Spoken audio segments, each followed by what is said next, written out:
East India company Bharat आई थी तो England सबसे गरीब देश था दुनिया में। इंग्लैंड के इतिहासकारों ने इंग्लैंड के इतिहास में लिखा है कि 15वीं शताब्दी और 16वीं शताब्दी में इंग्लैंड में 3.5 करोड़ लोग भूख से मर गए थे। इतना बुरा हाल था इंग्लैंड का। कुल आबादी जिस देश की 6 करोड़ हो और उसमें 3.5 करोड़ भूख से मर जाए, ये कोई मामूली बात नहीं है। आधी आबादी भूख से मर गई क्योंकि खाने को कुछ नहीं था, पहनने को कुछ नहीं था। अंग्रेजों ने कपड़ा पहनना भारत से सीखा, अंग्रेजों ने कपड़ा बनाना भारत से सीखा। भारतवासियों के संपर्क के पहले तो इंग्लैंड में कोई कपड़ा बनाना नहीं जानता था, पहनना भी नहीं जानता, नंगे रहते थे आदिवासियों की तरह से, वनवासियों की तरह। तो ये तो सारी की सारी कहानी है भारत के लूट की। यहाँ का पैसा वहां गया।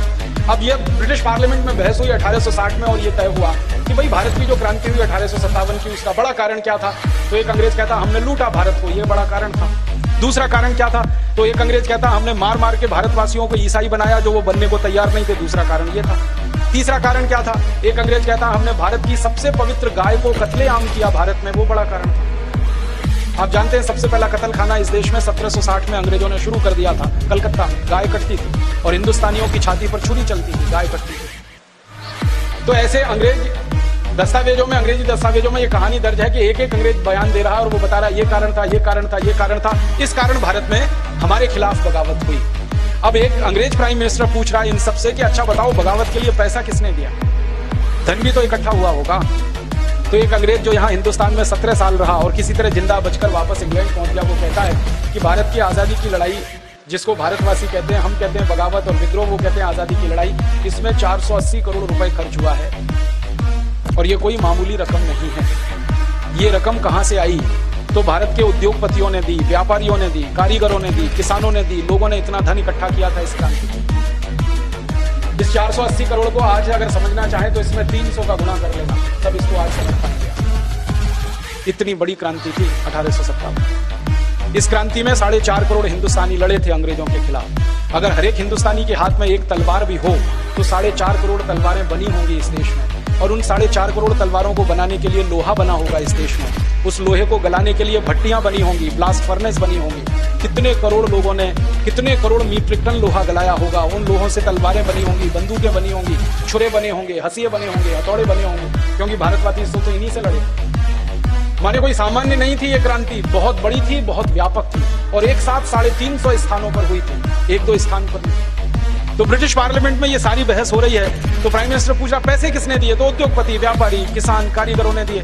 तो प्राइम मिनिस्टर कहता है कि अब आगे से इस देश में शासन चलाना है तो एक व्यवस्था करो कि दोबारा कभी भारत के लोग क्रांतिकारियों को पैसे दे ना सकें, उनके हाथ में पैसे छोड़ो ही मत, ले लो, सब छीन लो उनसे।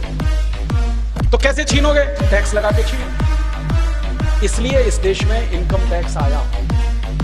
इनकम टैक्स इसलिए नहीं आया कि देश में सरकार चलानी थी अंग्रेजों को और उसके लिए धन की जरूरत थी। इनकम टैक्स इसलिए लाया गया कि भारत के नागरिकों के पास पैसे इतने बचे ही नहीं जो वो क्रांतिकारियों को दान में दे सकें। वो सारे पैसे अंग्रेज छीन कर अपने पास रखें, इसके लिए इनकम टैक्स आया। और इनकम टैक्स जब लगाया अंग्रेजों ने तो उसकी लिमिट जानते हैं क्या थी, 97%। माने 100 रुपए आप कमा रहे हैं तो 97 रुपए अंग्रेजों को दे दीजिए। और ये कहानी पूरी तब समझ में आएगी जब और एक जानकारी मैं आपको दूं। ब्रिटिश पार्लियामेंट में बहस हो रही थी और बात चल रही थी कि खाली इनकम टैक्स लगाना है या दूसरे टैक्स भी लगाने हैं। तो बात हुई कि भारत के उद्योगपति और व्यापारी कोई भी सामान बनाए तो बनाने पे ही पहले उनसे टैक्स ले लो। उसको उन्होंने एक्साइज ड्यूटी नाम दे दिया।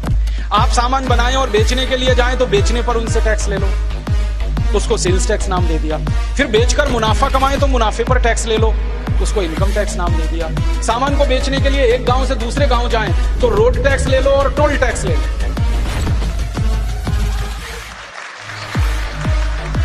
और जिस गांव से सामान लेके जाएं वहां ले लो और जिस गांव में लेके आए वहां ले लो। गांव में लेके आ रहे हैं तो ऑक्ट्रॉय ले लो उनसे और गांव से लेके जा रहे हैं तो एग्जिट टैक्स ले लो उनसे। ऐसे 20 तरह के टैक्स उन्होंने लगा दिए। एक्साइज ड्यूटी अंग्रेजों ने लगाई 350%। माने 100 रुपए का सामान बनाओ तो 350 रुपए टैक्स में दे दो।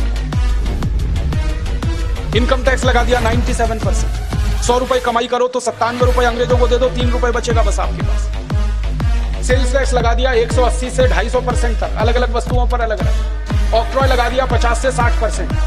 म्युनिसिपल कॉर्पोरेशन का टैक्स लगा दिया अंग्रेजों ने कई स्थानों पर 70 से 80%। परिणाम क्या हुआ, हिंदुस्तानियों से लूट लूट कर सारा धन उन्होंने जमा कर लिया इंग्लैंड। 1860 के पहले क्या होता था, लूटने का काम एक ईस्ट इंडिया कंपनी किया करती थी, उनके एजेंट हुआ करते थे। और 1860 के बाद पूरी सरकार ही लूटखोर हो गई, जिन्होंने कानून बनाकर लूटना शुरू कर दिया इस देश में। अब भारतवासी चिल्लाते थे कि हमारी लूट हो रही है, अंग्रेज कहते थे हम तो कानून का पालन कर रहे हैं।